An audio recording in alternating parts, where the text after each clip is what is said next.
সবুজ পাহাড়ের চূড়ায় ঠান্ডা বাতাসে মোড়া এক নির্জন উপত্যকা। সেখানে কেউ বাস করে না, শুধু একটা ছোট্ট কাঠের ঘর, কিছু ছাগল আর এক বৃদ্ধ মানুষ। এ বৃদ্ধ মানুষটির নাম আওন ওহি। গ্রামের মানুষ তাকে ভয় পায়, কিন্তু তিনি সবসময় একা থাকেন, কারো সঙ্গে কথা বলেন না। এদিকে নিচের গ্রামে আছে একটা ছোট্ট মেয়ে হাইডি। তার বাবা মা মারা গেছেন অনেক আগেই, তাই সে খালার কাছে বড় হচ্ছে। খালার নাম ডেটি। কিন্তু হাইডি দুষ্টুমি করে, পাহাড়ে দৌড়ে বেড়ায়, ছাগলের সঙ্গে খেলা করে, যা খালার পছন্দ নয়। একদিন খালা ঠিক করে হাইডিকে আর নিজের কাছে রাখবেন না। সে মেয়েটিকে নিয়ে চলে আসে পাহাড়ের উপর তার দাদার কাছে। ডেটি ভাবে বৃদ্ধ লোকটা বাচ্চাটাকে রাখুক, আমার দায় শেষ। দাদা প্রথমে অবাক হন।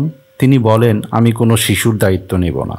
কিন্তু খালা জোর করে হাইডিকে রেখে যায়। হাইডি ছোট হলেও সাহসী। সে দাদাকে দেখে ভয় পায় না, বরং হেসে বলে, আমি এখানে থাকবো। তার নিষ্পাপ হাসি, মিষ্টি চোখ ধীরে ধীরে দাদার রুক্ষ মনকেও নরম করে ফেলে। বন্ধুরা, আপনি যদি এই ভিডিওর মাধ্যমে প্রথমবার হাইডি গল্প শুনতে আসেন, তাহলে এখনই ভিডিওটাতে লাইক দিন এবং চ্যানেলটি সাবস্ক্রাইব করে বেল আইকনটি প্রেস করুন। কারণ আমরা আজ জানবো এমন এক ছোট্ট মেয়ের গল্প, যার ভালোবাসা ও নিষ্পাপতা বদলে দেয় চারপাশে মানুষের জীবন।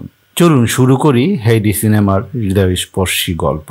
দাদার ঘরটি একদম সরল। কাঠের টেবিল, এক পাথরের চুলা আর একপাশে ছোট্ট একটা খাট। দাদার স্বভাব রুক্ষ হলেও হাইডি তার উপস্থিতিতে ঘরকে যেন আলোকিত করে তোলে। সে ছাগলদের নাম দেয়, দাদার জন্য পানি আনে, দৌড়ে বেড়ায় মুক্ত বাতাসে। শীঘ্রই তার সঙ্গে বন্ধুত্ব হয় পিটার নামে এক ছেলের সঙ্গে। সে গ্রামের ছাগল চড়ানো ছেলে। পিটার এবং হাইডি প্রতিদিন ছাগল নিয়ে পাহাড়ে যায়।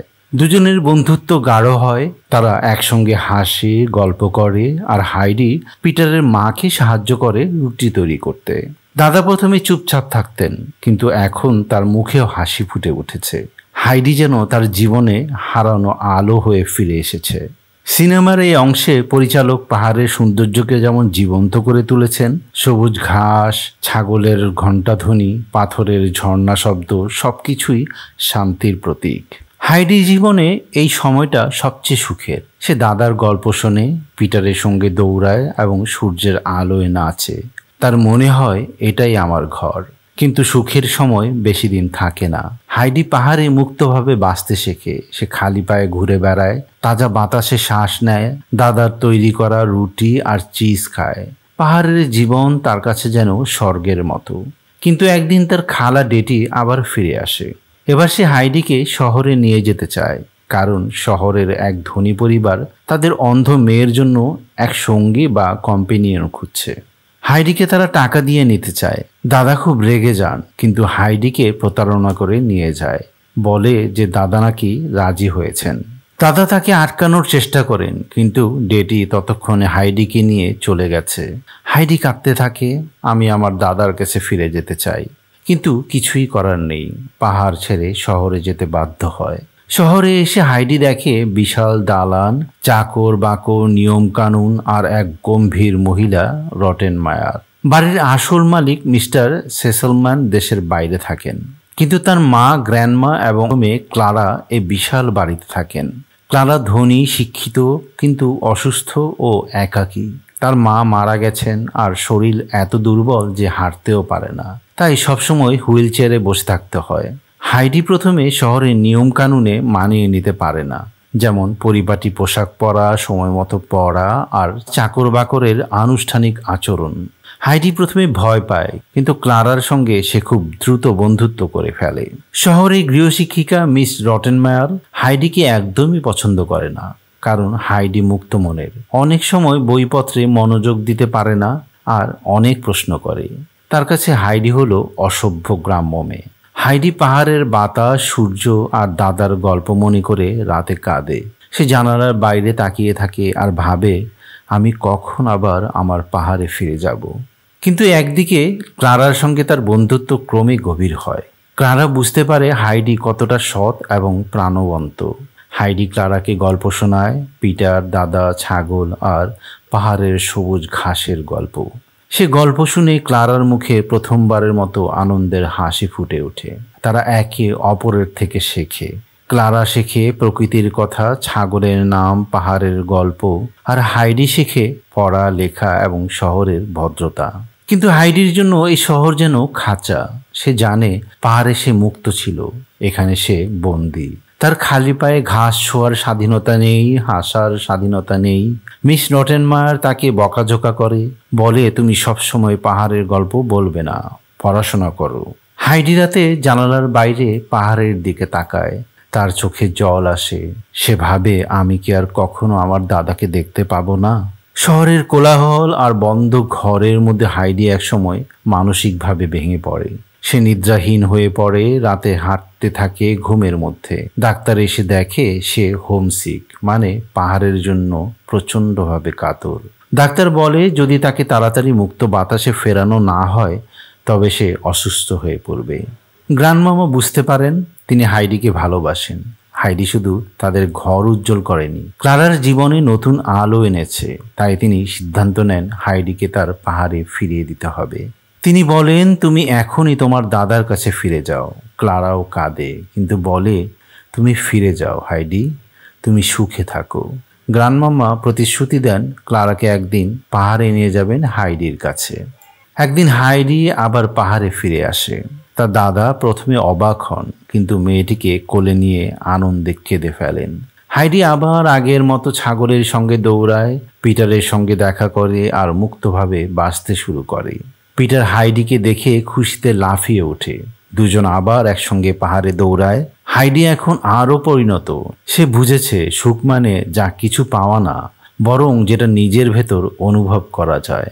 সে ক্লারাকে চিঠি লেখে, তুমি একদিন এখানে এসো, তুমি দেখবে জায়গা কত সুন্দর। কিছুদিন পর প্রতিশ্রুতি অনুযায়ী গ্র্যান্ডমামা ক্লারাকে নিয়ে আসে হাইডির পাহাড়ে। দাদা তাদের স্বাগত জানান। দাদা খুব যত্ন নেয়। পিটারও প্রথমে একটু ঈর্ষান্বিত হয়, কারণ হাইডি তার পুরনো বন্ধু, এখন ক্লারার সঙ্গেও সময় কাটায়। তাই সে একদিন ক্লারার চেয়ার পাহাড় থেকে ফেলে দেয়।